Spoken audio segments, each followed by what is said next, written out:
राज्य और एक केंद्र शासित प्रदेश में बजा विधानसभा चुनाव का बिगुल। असम, केरल, पुडुचेरी में सिंगल फेज में 9 अप्रैल को वोटिंग। तमिलनाडु में भी सिंगल फेज में 23 अप्रैल को वोट डाले जाएंगे। वहीं बंगाल में 2 फेज में 23 और 29 अप्रैल को होगा मतदान। सभी के नतीजे 4 मई को आएंगे। चुनाव आयुक्त ने बताया, पोलिंग बूथ में मोबाइल ले जाने पर रोक रहेगी। एक बूथ पर अधिकतम 1200 वोटर ही होंगे। हरियाणा, बिहार और ओडिशा की 11 राज्यसभा सीटों के लिए हुई वोटिंग। बिहार में सभी 5 सीटों पर जीती एनडीए। राजद और कांग्रेस के विधायकों के धोखे से हारा इंडिया गठबंधन। वहीं ओडिशा में बीजेपी बीजेडी विधायक भिड़े। 3 कांग्रेसी विधायकों पर एनडीए को वोट देने का आरोप। राहुल गांधी ने पीएम मोदी को पत्र लिखकर बसपा के संस्थापक कांशीराम को मरणोपरांत भारत रत्न देने की मांग की। कहा, यह सर्वोच्च राष्ट्रीय सम्मान कांशीराम के साथ उस पूरे आंदोलन को श्रद्धांजलि होगा जिसने करोड़ों बहुजनों को हक, हिस्सेदारी और आत्मसम्मान की राह दिखा। के बीच चल रहे भीषण युद्ध को लेकर आज अंतर्राष्ट्रीय स्तर पर बड़ी प्रगति देखने को मिली है। जंग के 18वें दिन डोनाल्ड ट्रंप ने आधिकारिक बयान जारी कर कहा है कि ओमान में उनके दूत और ईरानी विदेश मंत्री के बीच सीधी बातचीत शुरू हो चुकी है। उम्मीद है कि इस हफ्ते के अंत तक दोनों देश सीज फायर यानी युद्ध विराम पर।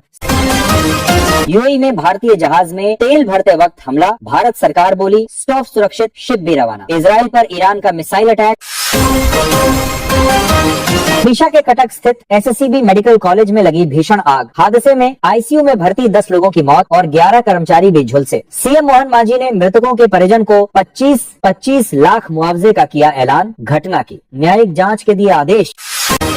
बाजार में खाने पीने की वस्तुएं लेने से पहले रहे सतर्क। फूड सेफ्टी डिपार्टमेंट की रिपोर्ट के मुताबिक पिछले 2 सालों में सरकार ने 31,000 से ज्यादा सैंपल लिए, जिनमें से 24% से ज्यादा अमानक।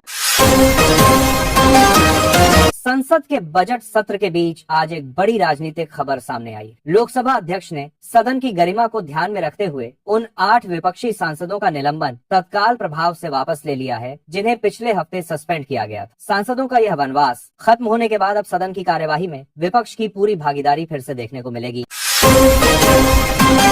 आज घोषित हुए फाइनल स्कोर कार्ड ने राजनीतिक गलियारों में हलचल पैदा कर दी है। अंतिम नतीजों के अनुसार सत्ताधारी एनडीए गठबंधन ने 22 सीटों पर शानदार जीत दर्ज की है, जबकि मुख्य विपक्षी दल कांग्रेस को केवल 6 सीटों से ही संतोष करना पड़ा है। इस जीत के साथ ही ऊपरी सदन में सरकार की स्थिति अब पहले के मुकाबले कहीं ज्यादा मजबूत और प्रभावी हो गई है।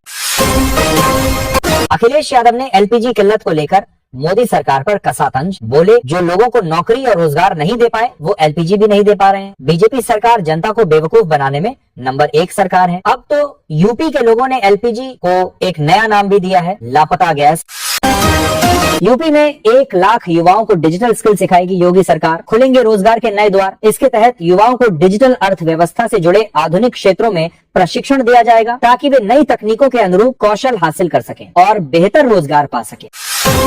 ईरान से हमारी दोस्ती। पश्चिम एशिया के तनाव के बीच विदेश मंत्री एस जयशंकर बोले, हर भारतीय ध्वज लगे जहाज को व्यक्तिगत रूप से अनुमति दी जा रही है। इसके लिए ईरान के साथ कोई समझौता नहीं हुआ। भारत से 45,000 टन डीजल खरीदेगा बांग्लादेश। फ्रेंडशिप पाइपलाइन से अप्रैल तक सप्लाई होगी। ईद से पहले ईंधन की किल्लत खत्म।